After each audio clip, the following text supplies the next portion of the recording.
we set out to do was institutionalize ESG for our companies. That is still so important for us, and I know it's slightly broken record, but that is very, very important for us.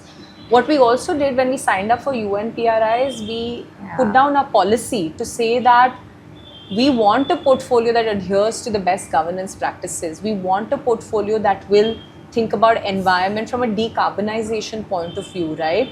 And that fairness, equality, diversity, the frameworks of ESG, but from an outcome point of view, we've put it out there. It's on our website. If you go, the policy is up there. You go to UNPRI, you will see it there, right?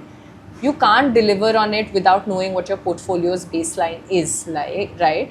So definitely having that as a base was important for us. And imagine doing this on Excel. And I know we started doing this on Excel and that was just terrible. It was just so terrible in the sense of knowing what is happening. How do you make it cumulative? How do you really see patterns? How do you make recommendations, right? So I think definitely the objective of not making it daunting, like I said in the earlier bit for founders, definitely met. Tailor-made to consumer brands and early stage, definitely met.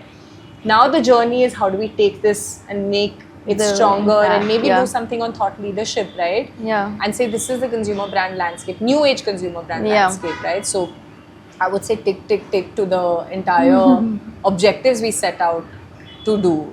In my point of view, technology plays a role in 2 points, right? Getting a baseline, and what could be an LCA, could be a questionnaire, could be an assessment. The nomenclature is very, very different, but in the end, technology will tell you what your baseline really, really is. Where are you compared to other organizations? Where are you compared to the other sectors?